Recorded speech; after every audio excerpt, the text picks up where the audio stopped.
Good day. I am called Prince Rico Cornelius Jones, and this assignment is in fulfillment for Dr. Benjamin Wood for Industrial and Organizational Psychology. So, the first question is, how have recent historical events affected the course of research in organizational psychology? Well, the Midianite priest Jethro, who introduced his son in law Moses on how to staff and organize the ancient Israelites, was perhaps the earliest known advisor. Exodus 18. This alone sets the tone of how structure and order aids organizational success. Furthermore, recent historical events have influenced and molded organizational psychological research. From 2000 to 2010, advances in communication technology continue increasing in globalization. Greater flexibility in work arrangements, boundaries between work and non-work became less clear as well. From 2010 to present, there is a greater focus on the retirement process, due to the rapid aging and ethnic diversification of the world population. There's new focus on emergency preparedness in post 9/11 world and increasing advances in communication technology, as well as resurgence of research of unemployment and job insecurity after 2008 recession and ever more increasing globalization. The next question is, describe the socialization process for graduate students in your program. Is the program successful in socializing newcomers and creating job embeddedness? Yes. Interdisciplinary research aims to bring together two or more fields in order to tackle a complex problem.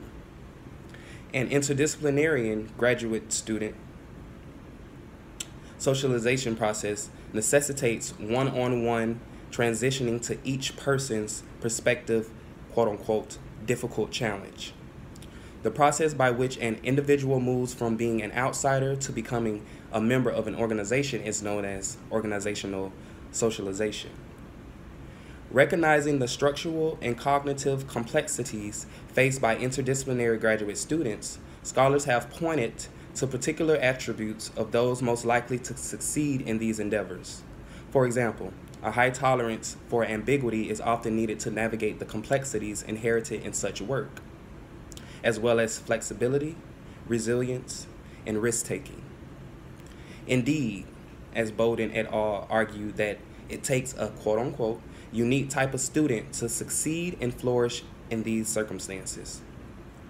While these attributes are important for interdisciplinary student success, research on traditional programs show that doctoral students' socialization is often the factor that determines who succeeds and fails in doctoral programs.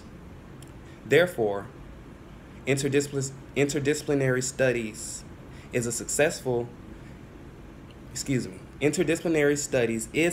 at creating leadership within interdisciplinary studies, for it takes a creative mind to study two or more disciplines that solve a complex problem.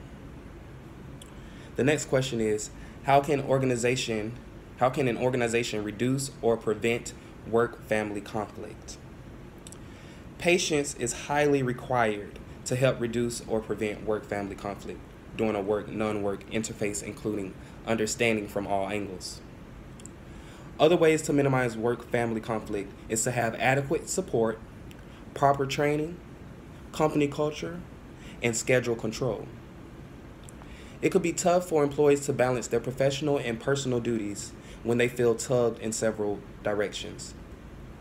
That's one of the main reasons why many businesses are embracing the concept of a flexible schedule, with some even implementing telework programs to meet the demands of certain employees. One of the significant findings of the University of Minnesota study was that employees who had more control over their schedules were more likely to feel like they had adequate time with their families. Not only that, but such people had less work-family friction. Next, while managers have the ability to increase pressure, they also have the ability to reduce stress. Supervisors that are abusive or just do not provide enough support to their employees can have a substantial negative impact on their moods and energy levels, which can then affect their families. Not only that, but such people had less work-family frictions as well. Managers who are sensitive to their employees' non-work demands, according to Dr. Rosalind King, PhD of the National Institutes of Health Population Dynamics Branch, can considerably minimize unneeded stress. Moving forward, building a happy environment pays off. Employees ranked the primary cause of stress in a recent research by professional services firm Towers Watson, and one of the top 5 variables was corporate culture. Lack of teamwork, avoidance of accountability, and blame assigning tendencies were all cited as detrimental by survey participants. Planning team-building exercises, meetings, and outing to foster a sense of camaraderie and, more importantly, a sense of support may be quite advantageous for organizations. Schedule control is one strategy for reducing conflict. The employee's perception of how much control he or she has over the following aspects is commonly characterized as schedule control. First, their work's timeliness. Questions like, what are the working hours for employees? Is it necessary for them to commute at rush hour? Is it necessary for them to perform rotating or irregular shifts? Second, the amount of time they work. The number of hours that lead an employee to become stressed may challenge seasonal or temporarily. For example, For example, a worker may find his or her regular schedule hard during a family member's health issue. And lastly, the place where they do their work. Both travel time and total time away from home can affect where you work. The next question is, imagine you have been asked to develop a performance assessment program for employee development. What techniques could you use to adequately evaluate employee performance as comprehensively as possible?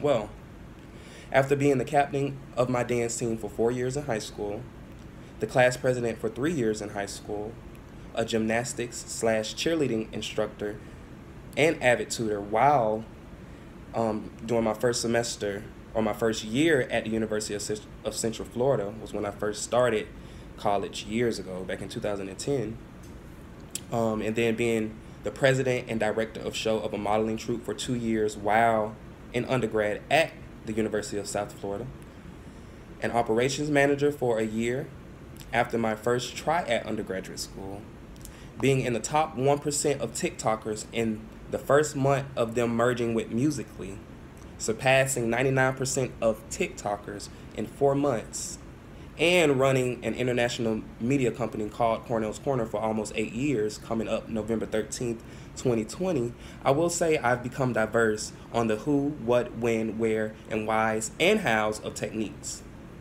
With that said, the techniques I have used and will include are instructor-led instructions, employee training via e-learning, simulations hand-on training coaching, or mentorship, lectures, discussion and activities in groups, management-specific role-playing exercises, public relations skills, holistic education, and trend-setting skills.